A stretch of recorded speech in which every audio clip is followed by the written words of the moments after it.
A guerra que deveria ser do futuro já chegou ao presente. As armas são vírus de computadores. O gatilho, teclados e mouses.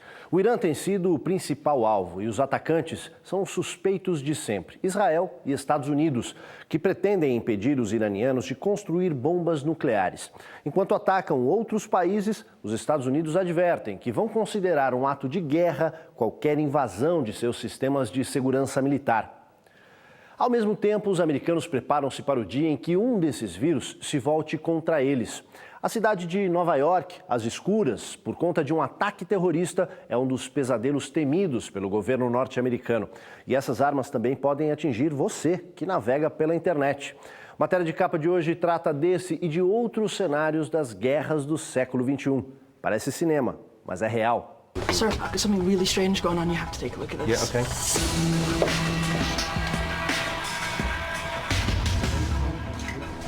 Sir, 10 minutes ago I noticed a worm moving through our network, hundreds and hundreds of machines using an MSRPC exploit with multiple evasion techniques. Antivirus does not detect this, but luckily we do.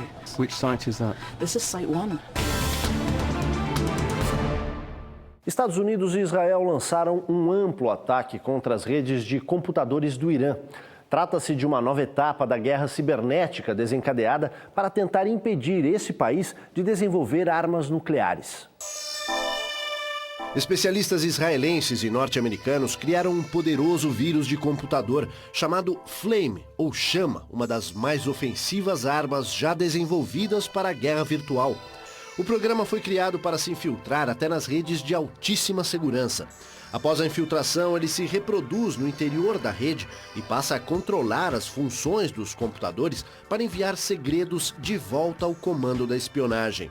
O código malicioso é capaz de registrar os comandos digitados no teclado, captar imagens exibidas na tela, extrair dados de localização geográfica e enviar e receber comandos por meio da tecnologia sem fio Bluetooth.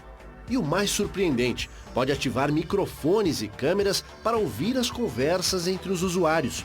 O Flame, que pode passar longo tempo sem ser detectado, foi projetado para se infiltrar nas redes como se fosse uma atualização rotineira de software.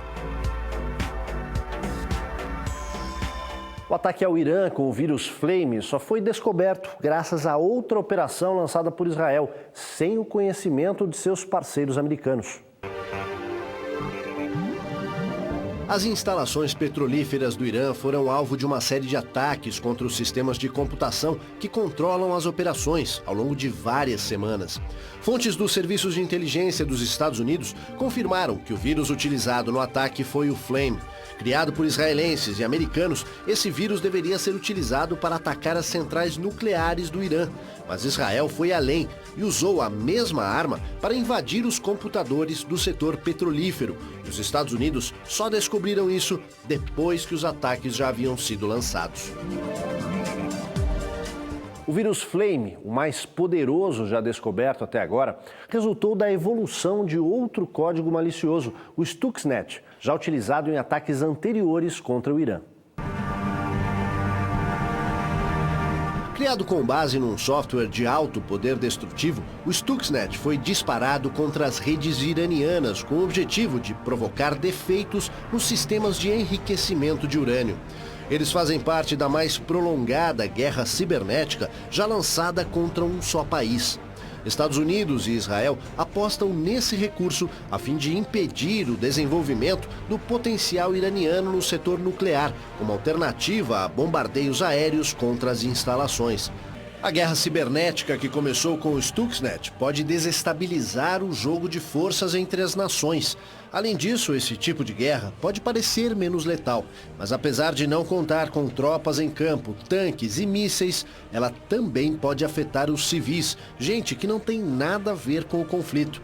Quem explica é o embaixador Rubens Barbosa. Na questão da guerra cibernética, a população pode ser muito afetada, porque já houve exemplos que foram detectados e evitados de ataques às redes de transmissão de energia, a comunicações.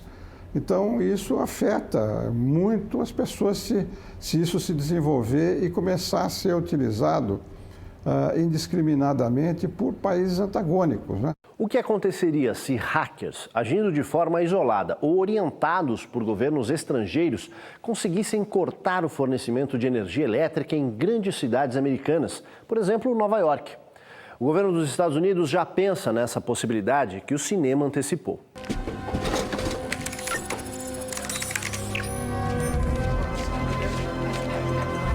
No filme Duro de Matar 4, hackers assumem o controle de serviços essenciais em Washington e provocam o caos.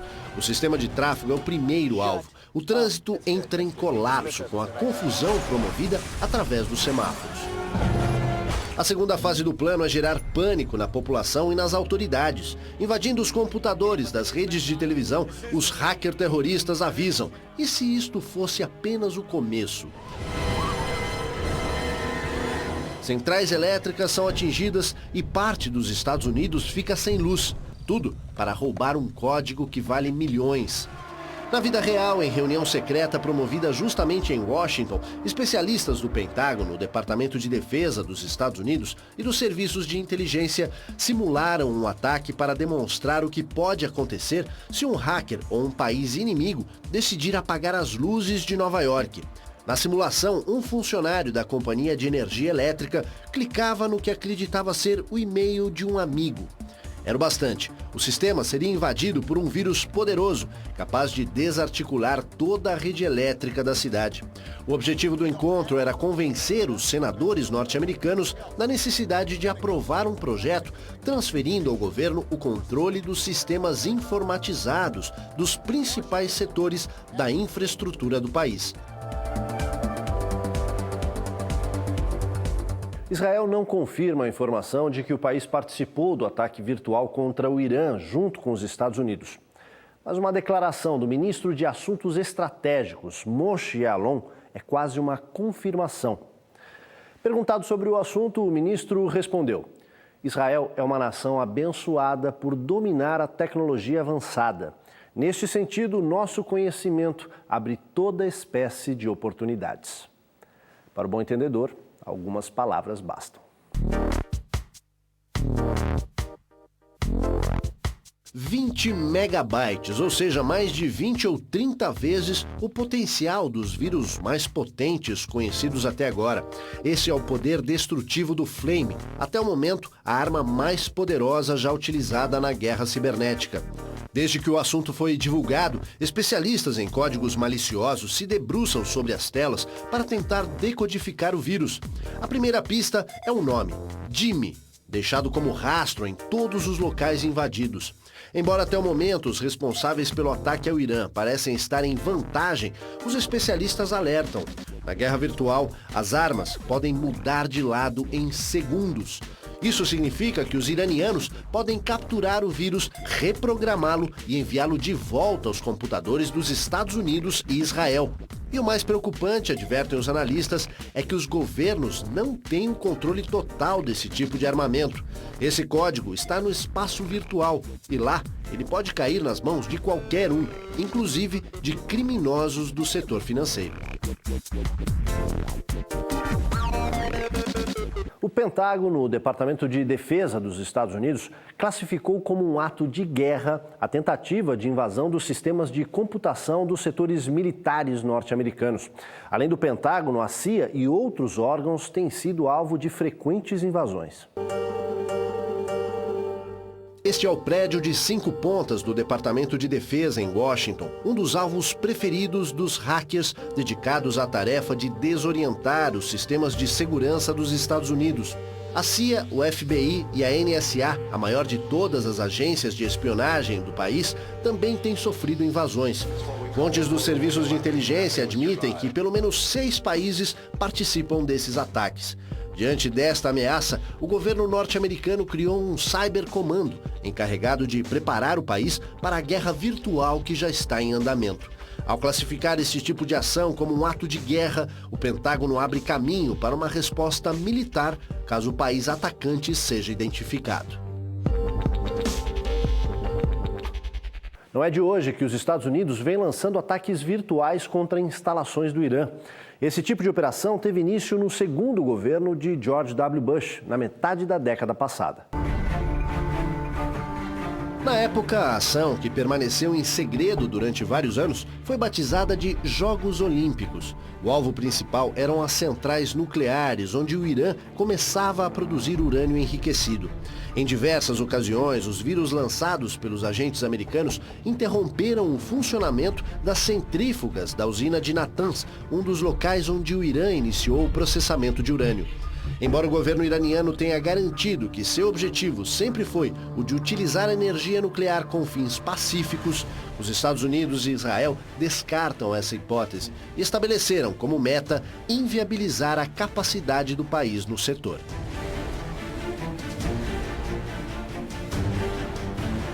A guerra cibernética já se tornou uma ameaça real para a OTAN, a aliança militar dos países da Europa Ocidental e Estados Unidos.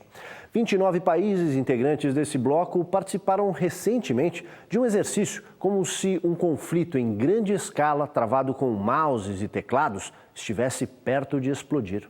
Sir, I've got something really strange going on. You have to take a look at this. Yeah, okay.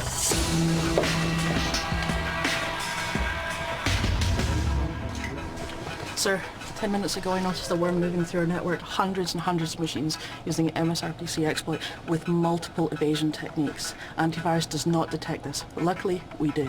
Which site is that? This is Site 1. Chris, what do you think? I think we need to respond immediately. Okay.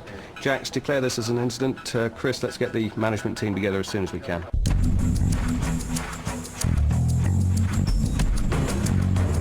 Lutando contra o inimigo invisível. O Centro de Controle de Incidentes em Computadores da OTAN, em Bruxelas, coordena a luta contra os crimes cibernéticos, que tem como alvo as atividades da organização.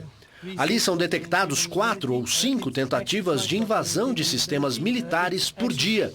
A cada tentativa é preciso reagir em segundos. NATO's Computer Incident Response Capability provides cyber defense services for all NATO sites, whether they're static headquarters or deployed in our operations or exercises.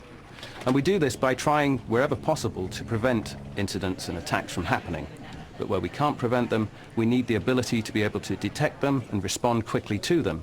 And when those attacks are successful, which unfortunately sometimes they are, we need to be able to recover the systems so that we can get back to our normal operations as soon as possible. Os cyberataques estão aumentando em quantidade e escala. De pessoas em busca de notoriedade a gangues que tentam interromper serviços essenciais. Em segundos, computadores de vários países podem ser atacados. Países da Europa e instituições também têm sido alvo. As prioridades da NATO hoje são ajudar os aliados a prevenir ataques, fornecer serviços de educação e treinamento e oferecer ajuda em situações de crise. No próximo bloco, os primeiros vírus foram criados assim que as redes de computadores começaram a se espalhar. E mais, você já ouviu falar em computador zumbi e em códigos mutantes que se instalam no cérebro das máquinas? A gente volta já.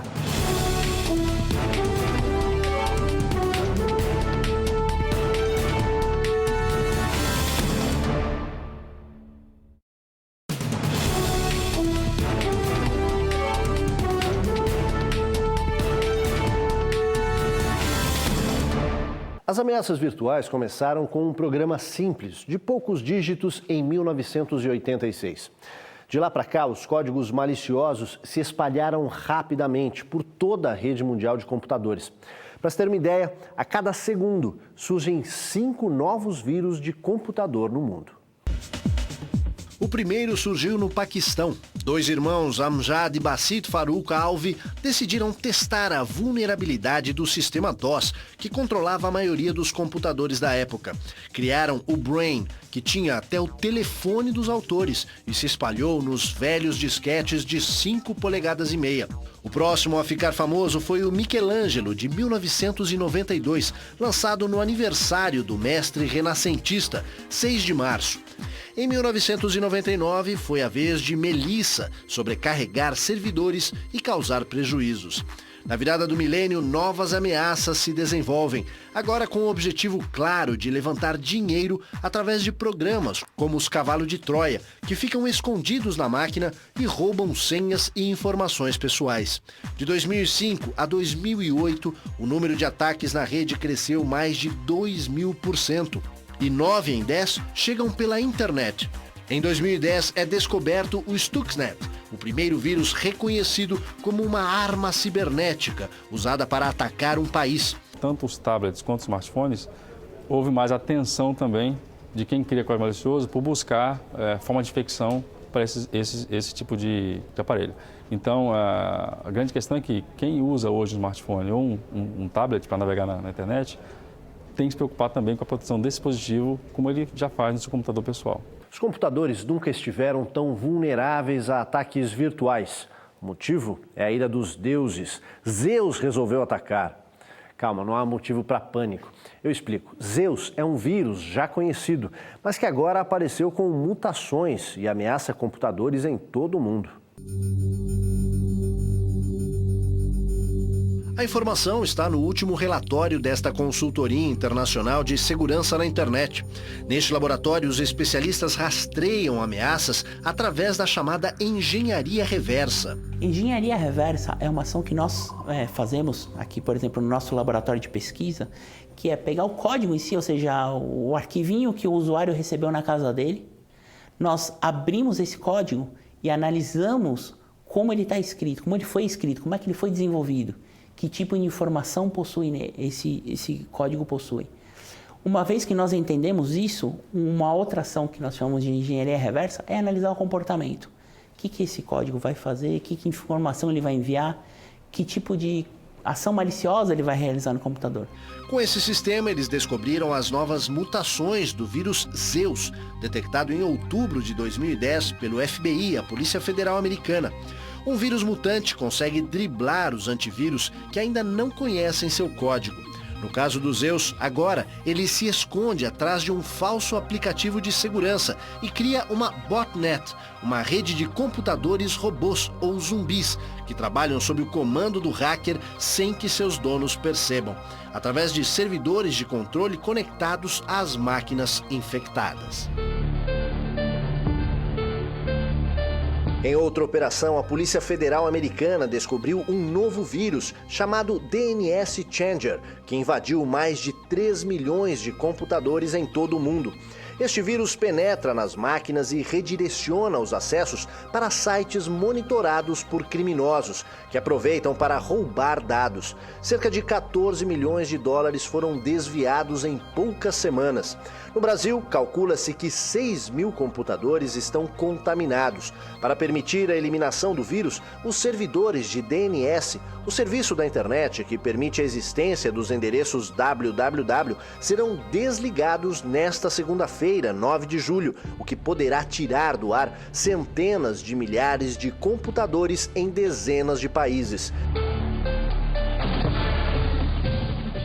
O cálculo é de altos funcionários do governo norte-americano.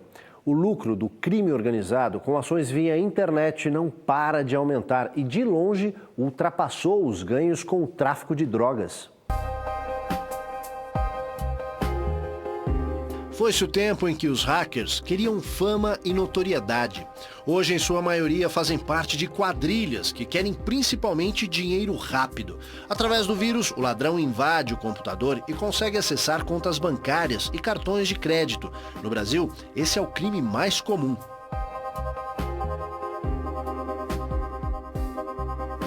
E depois dos e-mails, hoje as redes sociais são a nova porta aberta para essas ameaças. A rede social ela é viral por natureza, a gente chama assim, porque você tem as pessoas se comunicando, se conectando, as pessoas muitas vezes seguem quem ela acha que é a pessoa correta, então você hoje em dia pode receber muita informação vindo da rede social e de repente aquela informação vai te levar para um site errado. Então isso é visto como um bom veículo por quem cria código malicioso, para a propagação de vírus. Então imagine que você está na sua rede social e você recebe um link para um vídeo, né? Depois você vai clicar naquele link e vai parar em outro lugar e pode ser infectado. Então é um caminho comum hoje em dia.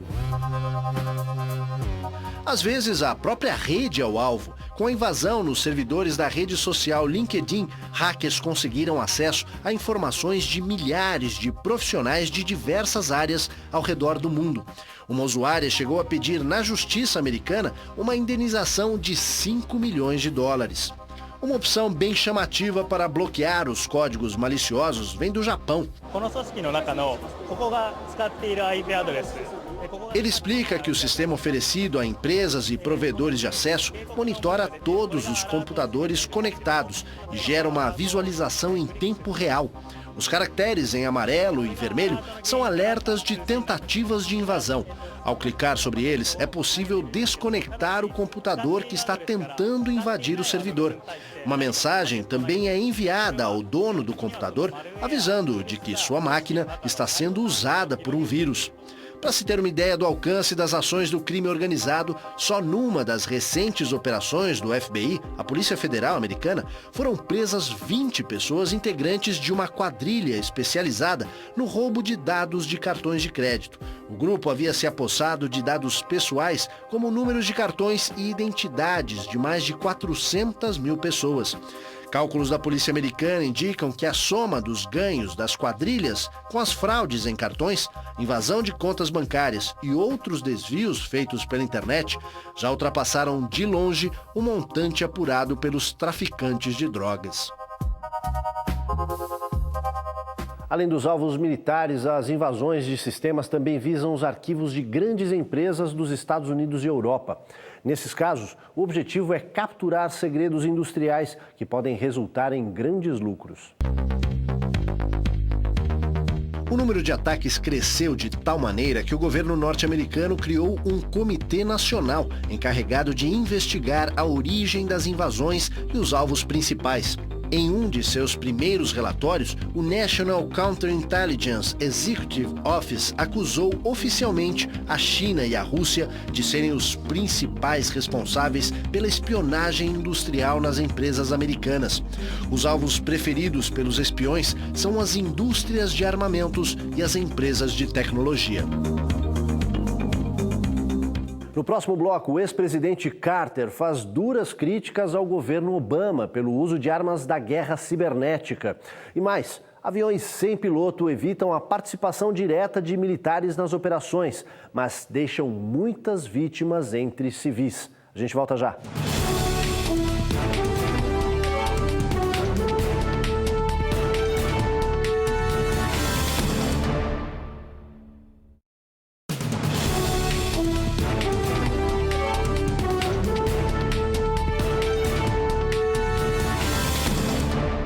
Além dos ataques a sistemas de computadores, existem outras armas em uso na guerra cibernética.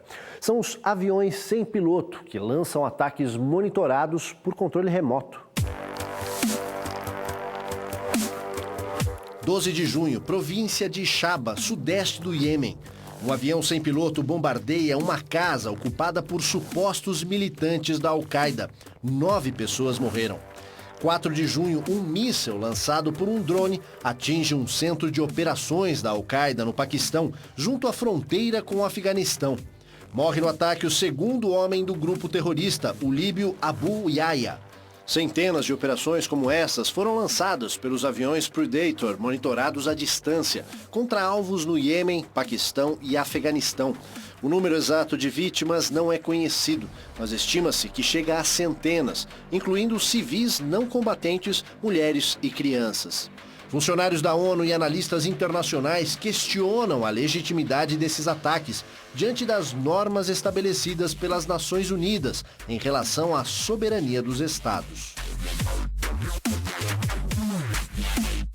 Hoje, no Código da Guerra, a decisão de disparar uma arma cabe ao homem, ao soldado, lá, ao comandante, mas é o homem que toma a decisão. Agora está começando a haver a possibilidade de robôs tomarem decisões, porque eles armazenam tantas informações que eles poderiam tomar uma decisão de atirar ou não atirar, de matar ou de não matar. Quer dizer, que é uma situação moral muito diferente que coloca problemas sérios para a legislação internacional, para os códigos de conduta. E no caso desses aviões não tripulados, é uma questão da soberania, porque isso é uma invasão do território que está sendo aceita, porque não há como você impedir que as potências que dispõem desses equipamentos se contenham, porque elas dizem que vão fazer, têm a força para fazer e estão fazendo. E as críticas aos Estados Unidos pelo uso desses aviões não tripulados partem dos próprios americanos. O ex-presidente Jimmy Carter protestou contra esse tipo de ação militar que costuma deixar muitas vítimas entre civis inocentes. Em artigo publicado pelo New York Times, Carter acusou o governo americano de provocar centenas de mortes entre civis não combatentes ao tentar atingir supostos grupos terroristas no Paquistão e Afeganistão.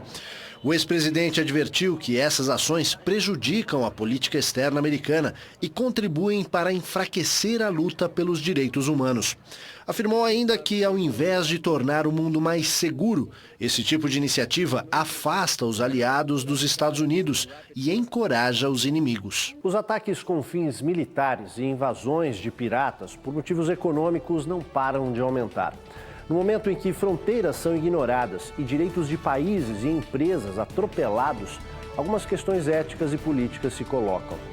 Uma delas é de que qualquer potência que tenha pretensões de liderar outros países deveria se pautar por valores democráticos e pelo reconhecimento dos princípios previstos na Declaração Universal dos Direitos Humanos, posição que poucas nações poderiam reivindicar hoje.